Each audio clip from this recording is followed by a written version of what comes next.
Hi there, this is Patricia from patriciafenty.com, and today I have a pattern for you on how to crochet a hexagon cardigan. Now there's lots of patterns like this out there, but this one is a little different in that I've incorporated a striped design using an accent color with a solid color. So of course you could make this sweater using a solid color, a self-striping yarn, or a variegated yarn. But to work in this striped pattern does require a little bit of math. So I will show you how to do that, and I'll show you how to fit the cardigan to your size specifically. But the nice thing about this design that I've worked in is that with a hexagon cardigan, unless you do the math specially, you'll end up with four rows of solid at the back here. And I figured it out where you just have 2 rows of solid, 1 row of contrast, and 2 rows of solid. So of course you can go ahead and make this in a solid color, and I will show you how to do the sizing calculations, and if you want to work in this striped design, I'll show you how to calculate that as well. So let's get started.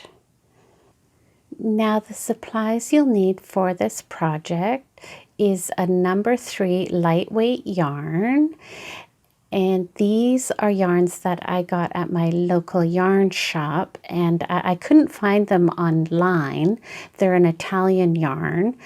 So, but this is a Filatura da Carosa, the Brilla brand, and the color is 446. You might be able to find this on Etsy or something like that. And this is Viscose and Cotton Blend. And then this here, the contrast color is made by Diamond, and it's the Luxury Collection, and the color is called Summertime. And this is a cotton acrylic blend. So check the written pattern in the description box below for some more information. And you'll need a 4mm or G6 crochet hook, some scissors, a darning needle. You'll need a flexible tape measure and some stitch markers. Now the way this cardigan is made is we're going to make 2 big panels that are hexagon in shape. That's a 6-sided panel, and it's just using the basic granny square stitch, 6 sides. And then the magic of this is that you just go to one corner here and pull that line all the way across to the center, and continue to find the line that carries on and goes straight across there. And then you take that corner and fold it over to the other corner, and then straighten it out. And then, like magic, there's half your cardigan all done. I just think that's so brilliant. Now the way you want to calculate your size for your sweater is you want to take the measurement of around the largest part of your bust, and you divide that by 2. So for me, my size was 36 inches. And so what you do is you crochet the hexagon in rounds until one of the sides is half the measurement of the diameter of your breast. So for me, that's 18 inches. So just calculate your breast size, divide that in half, and crochet rounds until the one side is that size. And later on, I'll show you how to calculate the striped designs, but we'll start with the motif first. Now, if you're new to crochet, I do have my beginner crochet series that will be in the pattern, in the blog post, in the description box below, and there will be a link to the tutorial for the beginner crochet series, and teaches you everything you need to know to make this pattern. So we'll start with a slip knot. So I just put that around my finger, a loop around my thumb, and bring the tail in from behind. There's all kinds of ways to do slip knots. You can do it any way you like. Put that on your hook, snug up the tail, set up your tension, and you'll begin with a chain 5. So set up your tension, yarn over, pull your yarn through, yarn over, pull through, yarn over, pull through, yarn over, pull through, yarn over, and pull through. And that's a chain 5. Then we'll create a ring by going into the top loop of the first chain, just going under that one stitch, grab your yarn from behind, yarn over, and pull that through both loops. And you've created a ring, and that's called a slip stitch. And again, I teach this all in the beginner crochet series. So now you'll do a chain 3.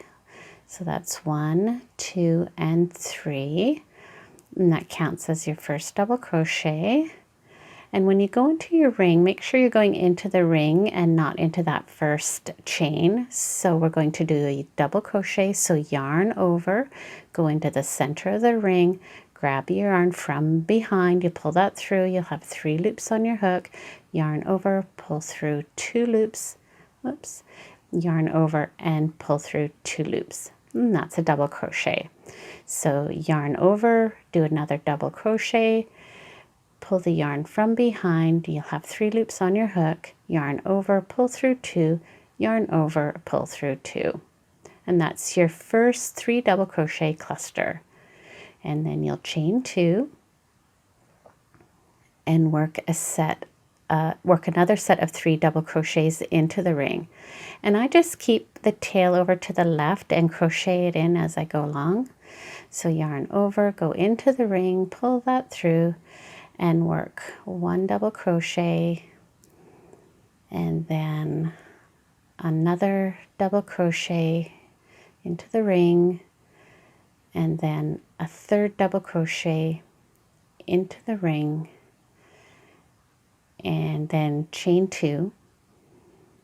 And you're going to repeat that 4 more times, so you have a total of 6 clusters of 3 double crochets with a chain 2 in between. And I'll see you at the end. Now coming to the end of round 1, I've finished my 6th cluster of 3 double crochets, chain 2, and we'll join this round by going into the 3rd chain of the beginning chain 3. And I like to pick up 2 loops of the chain, the front loop and the back bump, yarn over, pull that through, and through the loop on your hook, and that's a slip stitch. And there we go. And now you've joined round 1. So for round 2, you're going to chain 3 and turn your work. There's 2 reasons for this.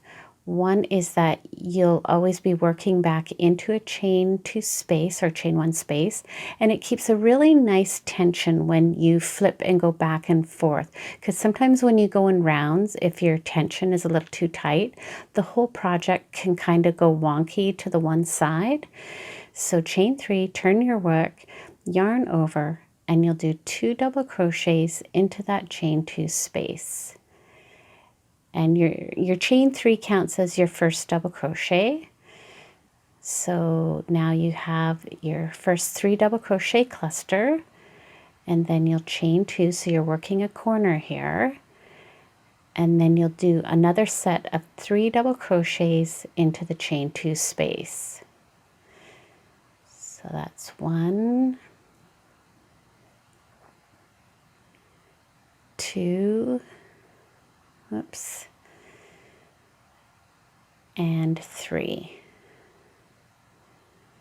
And then you'll do a chain 1. And that's your first corner. Whoopsie, there we go. So then we're going to carry on and go over to the next chain 2 space, and you'll work a set of 3 double crochets. That's 1, 2, and 3, chain 2, and work another set of 3 double crochets into that chain 2 space. And we're creating another corner here. And 3, and and then a chain 1.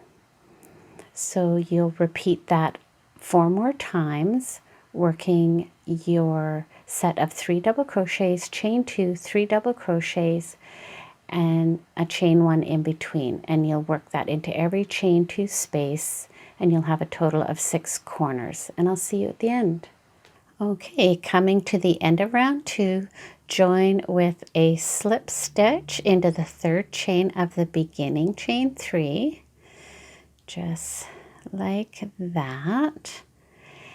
And let's turn the work this time and chain 3, rather instead of chaining 3 and turning your work. That way the twist for your chain 3 is at the bottom of the stitch and not at the top.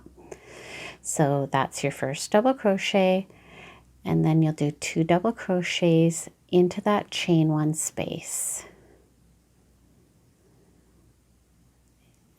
And that's your first 3 double crochet cluster, and then chain 1, and then you're going to go into your chain 2 space and work a corner.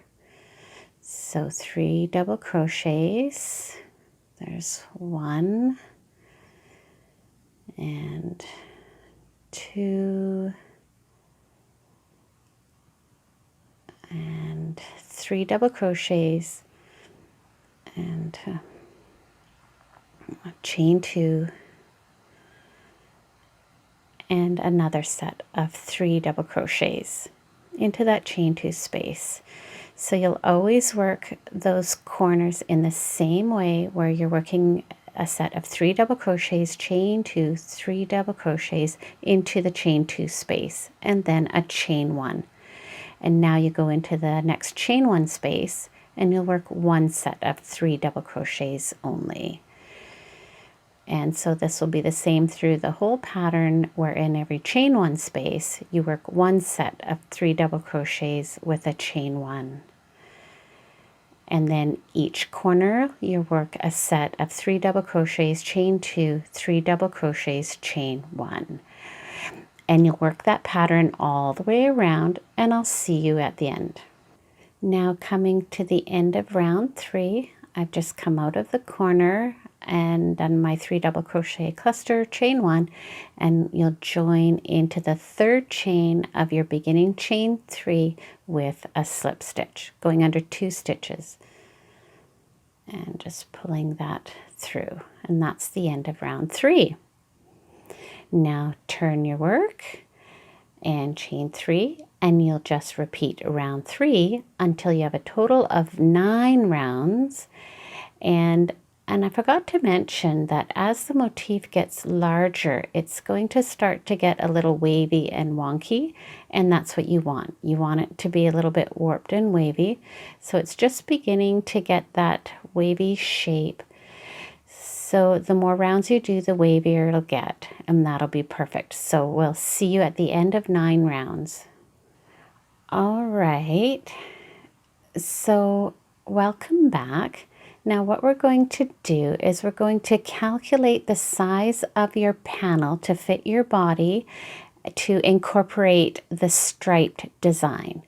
Now this design is a total of 8 rounds, and you start with your accent color, and then there's 2 rounds of a solid color, 1 round of the accent, 2 rounds of the solid, 1 round of the accent, and finishing with just 1 round of the solid color. And then we'll do a border, which will have a 2nd round of a solid color. So this is a total of 8 rounds. And what you want to do is you want to calculate how wide 8 rounds are based on your choice of yarn, your tension, and that is why we've done 9 rounds here. So you can use this to measure your own personal gauge. So we won't include the first round because that's kind of hard to measure. That's why I said do 9 rounds. And what you do is you're going to measure the 8 rounds while this is folded in half out to the corner. So the 8 rounds equals 4 1/4 inches. And so this section of the panel, the body piece, is exactly half half of the outside edge. So my outside edge was 18 inches. So this here is actually 9 inches once it's folded in half. So what I'm looking for is I want the 9 inches and subtract the 4.25 inches, that is the 8 rounds, and that gives me a measurement of 4.75 inches. So I want this center section here to be 4.75 inches, and that's what I have with 9 rounds with my tension and this yarn. So this will be different for you depending on your bust measurement, your choice of yarn, and your tension. It may be fewer rounds, it might be more rounds. It'll just depend, but this solid section is the appropriate width minus the 8 rounds that we've worked out for you. So that's it. So here's an example. So say your bust measurement was 40 inches around, then your long edge here would be 20 inches. This section here would be 10 inches. So you would take your 10 inches and you would subtract 4.25 inches or whatever your middle section is, and you need to make this middle section 5.75 inches. So you keep adding rounds until you got to 5.75 inches. For me and my tension, this would be another 2 rounds. Now, this is just approximate. If you're a little bit under or a little bit over, that's okay. I would err on the side of over.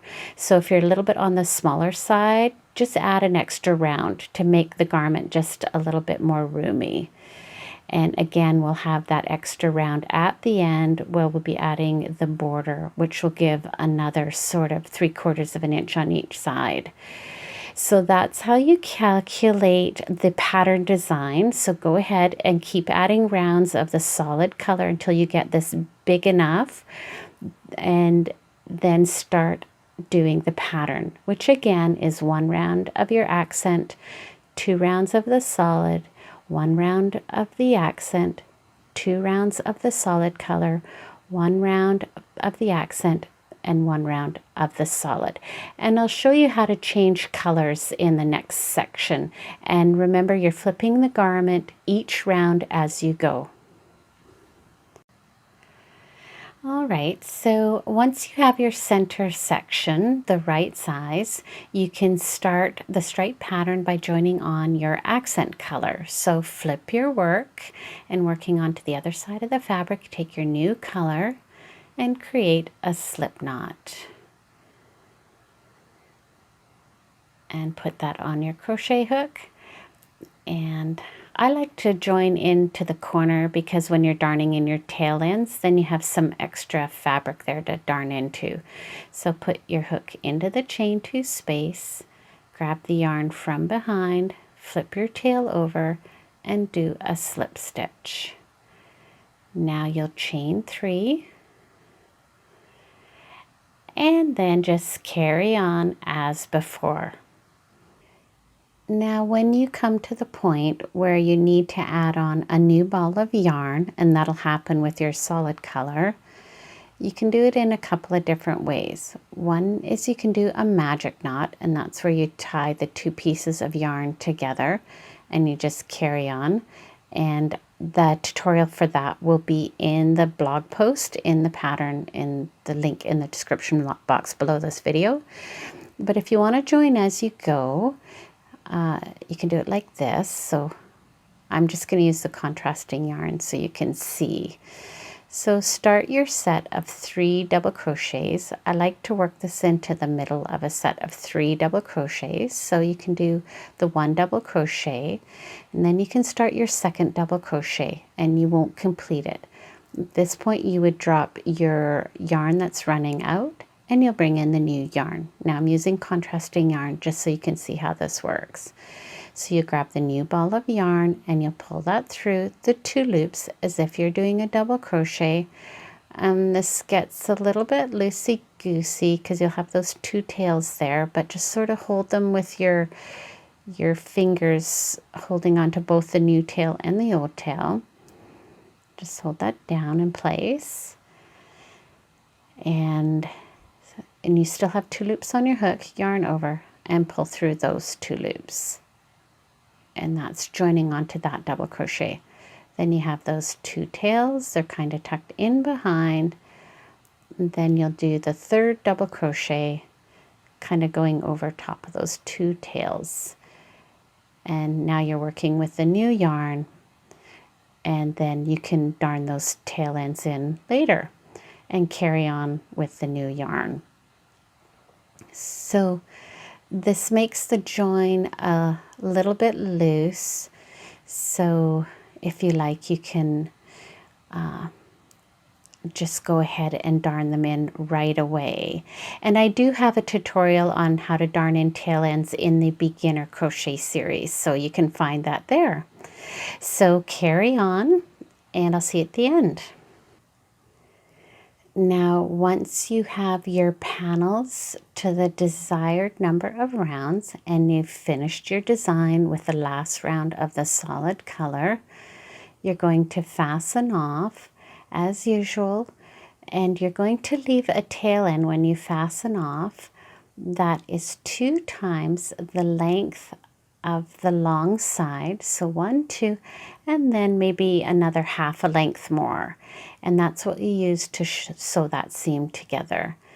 And what you want to do is mark your panels so that you have the right side up. So the last round that you crocheted is your right side. So you can flip your panel over and put a stitch marker on the wrong side, because you'll need to know which is the wrong side and which is the right side. And also when you darn in your tail ends, you want to darn those into the wrong side of the fabric. So you can go ahead and darn in your tail ends, and I'll see you when you're done. So next what we're going to do is we're going to sew the back seam together. So you want to lay your panels out with the back panels facing you and the right side's facing out. So this is the wrong side. There's the little marker there. And the wrong side's folded together, so the right side is facing up and the back is facing you. And if you can, have it so that your long tail end is on this left motif at the top. So you can fold the panels so they look that way, and we're looking at the back. And then we'll stitch this down here. So once you have that laid out, we'll just turn it this way, and we'll be doing a whip stitch, working from the right to the left and working into the back seam, and that can be moved out of the way. So I'll just zoom in so you can see it better. Now with your tail end on the top motif, you'll put that on your darning needle, and you can pull that through quite a ways so you don't have such a long tail to work with. So what you want to do is you want to get the yarn over to this chain 2 space. So just work it in from the back here. It doesn't have to be perfect, but just bring the yarn over into that chain 2 space. I made that a little too long, so I'll just pull that a bit so that tail end is out of the way. So again, working onto the right side, I have my tail in the back of the motif, and you have these V stitches that we're going to work into. Going into the first chain of the chain 2 space, you go in from the bottom here and pick up the top 2 loops of that first V stitch of the first chain. Just getting started is a bit tricky, so you have your stitch count correct. And then you come down and you have your chain 2 space, and you'll go into the first chain of the chain 2 space in from the front, picking up those 2 top loops. Then you'll go back into that same stitch that you came out of and do a double stitch. So go back in under the 2 loops, and you're securing it there at the top. So now we're just going to whip stitch into every opposing stitch. So now I have the second chain of that chain 2 space, so I'll pick up those 2 loops and the second chain of this chain 2 space. Now I know this is a little bit hard to see, but you are working into the chains, those beginning chains, and just follow those directions and you're working into those chain stitches. And this is going to want to hook up on this side for a bit, so you just have to fuss with that and pull that over. Now we're going into the 3 double crochet clusters. So you're picking up from the front the 2 top loops of the first double crochet and the 2 top loops of the first double crochet of the next cluster. And again, see how that one wants to sort of hook up, so just pull it over there and lay it flat. Now we're going into the second single crochet on this side and the second single crochet on the next side, and pulling that up and over and snugging that up. And then into the third double crochet. Here you're actually going into the knot where you fastened off. That'll be a little tricky to get through, but just do the best you can. And just like that. Now you're in the chain 1 space. Now some people would go right into the chain 1 space, but I like going into the stitch. So pick up the top loops of that chain and the 2 top loops of the next chain. And this will help you keep your count on track to make sure you're not sewing this together wonky and not being in alignment. So now you're going into the next cluster. So you're going into the double crochets on each side of the cluster. So you're doing 3 stitches into each double crochet of the clusters and picking up 2 loops of each stitch, and just sort of pull that over, lay it flat, and making sure that your tension is nice and even. And then that's the third double crochet of that cluster.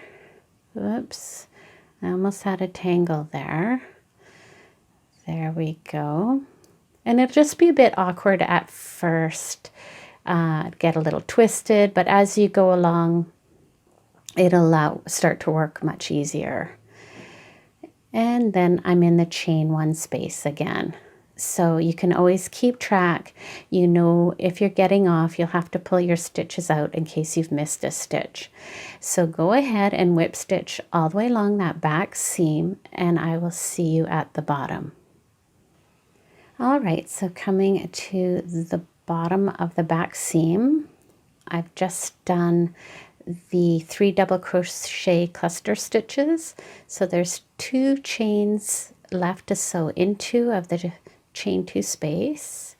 So there's the first one and the second one, and the stitch count works out perfectly. And then you can just do a double stitch coming down into that second chain and flip it over. And now this is the back, the inside, and you can do a knot here and knot that right into the back here, just to give it a more secure finish. And just do a little double knot, just like this. And just go ahead and darn in your tail ends.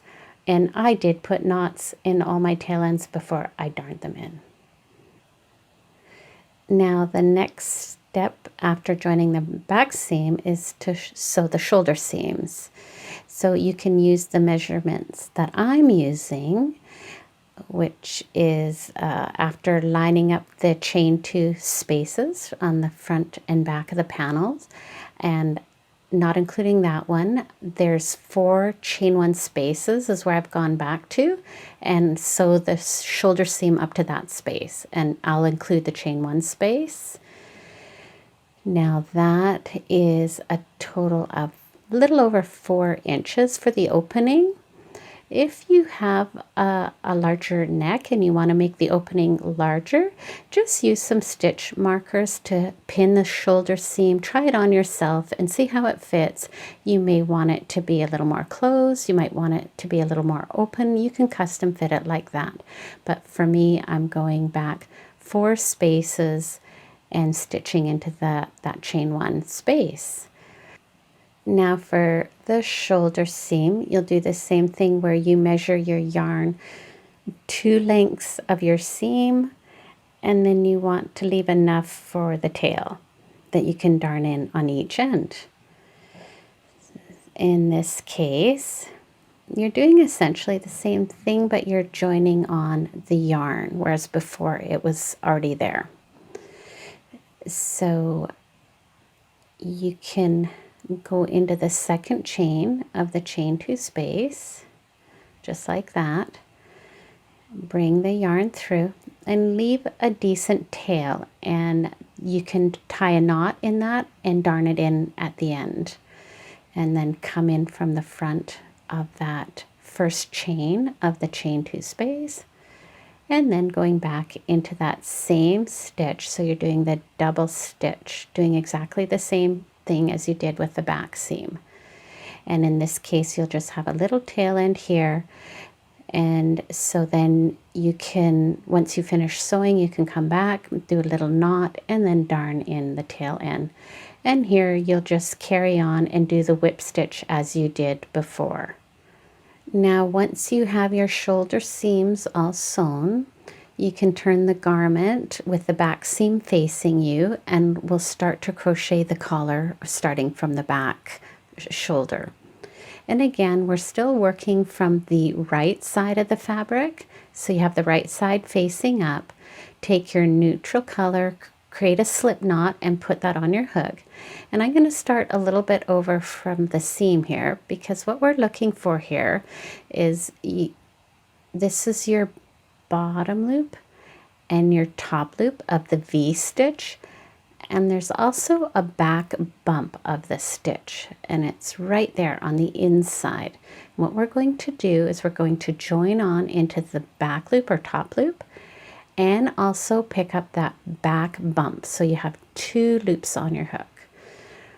So going into those 2 stitches, and you'll join on with a slip stitch. Flip your tail over and just do a slip stitch, and then chain 3, and that counts as your first double crochet.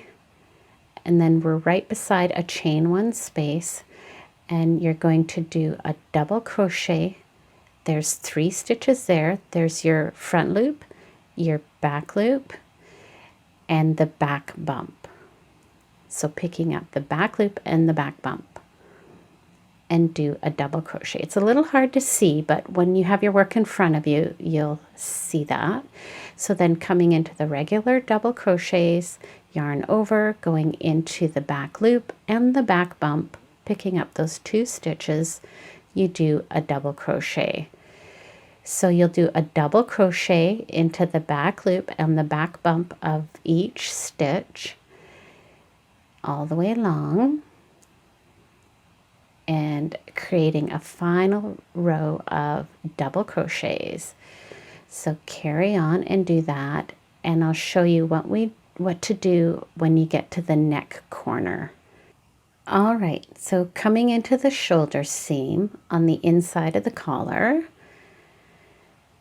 you have a double crochet to do in that last cluster. And so the stitches here are a little hard to get into, but what we're going to do is a double crochet 3 together stitch to get around this corner. So you start by doing a double crochet and pick up the chain stitch of the chain 1, picking up 2 loops as best as you can, bring that through, yarn over, and pull through 2 loops only. Then you're going to the seam, and you need to pick up a stitch in the seam, and that'll be one of your sewing stitches, the whip stitch, and you can just pick up one loop there. Whoops, I'm actually not through that. So just pick up the stitch of the shoulder seam, pull your yarn through, you'll have 4 loops on your hook, yarn over, pull through 2 loops, and you'll have 3 loops on your hook.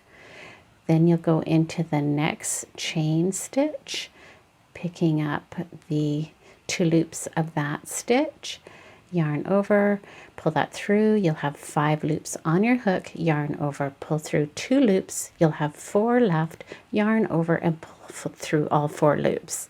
And that's getting you around the inside of the neck edge. So then you go over to the first stitch there, and whoops, I got tangled there. It's a little bit hard to see. There we go. And carry on doing your double crochets into the back loop and back bump of each stitch all the way around, and then I will see you at the bottom corner. Okay, so coming into the outside corner, you simply do 5 double crochets into the chain 2 space to get around the outside corner. And I think I said bottom corner before, and I meant to say outside corner. And there's 4 double crochets and 5 double crochets.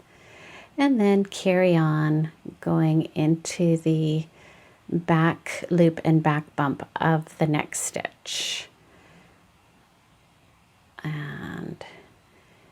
And carry on with that.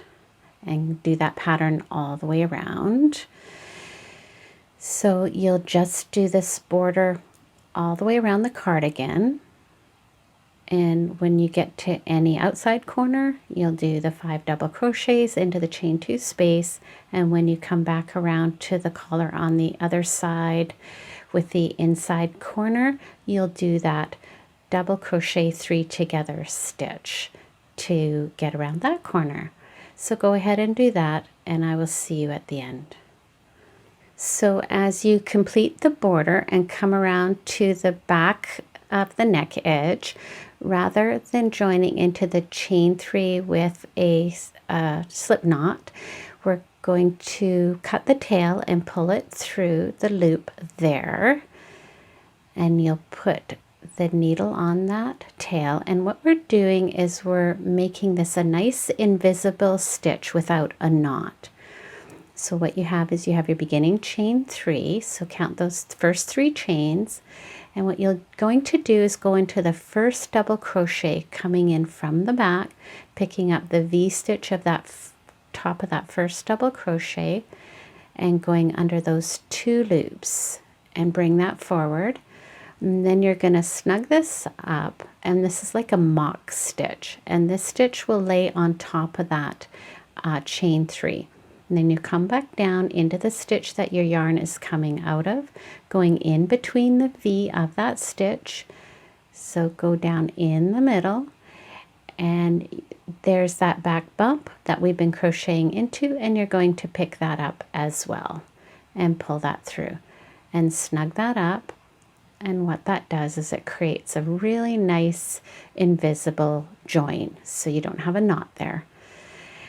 Then you can go ahead and darn that in, and I like to do a stitch into that chain 3 to sort of join that together, and then come back out here somewhere, and again I would do a knot and then darn in the tail ends as before. All right, I haven't darned in my tail ends yet, but here's a bit of a view from the front. So what you'll do for the sleeves is you'll do the exact same stitch, and you'll just join from the bottom, the under part of the sleeve, and go ahead and crochet that exact same pattern around each sleeve, and then I'll come back for the final reveal. All right, now I can't get the whole cardigan in the shot, but you can get a good view of it here. So you can see how nicely that border the double crochet border works around the outside edge. It's simple and it's classy and it just looks really, really nice. And I just think this crocheted up so beautifully. And I love the sleeves. I love the way they hang so nicely.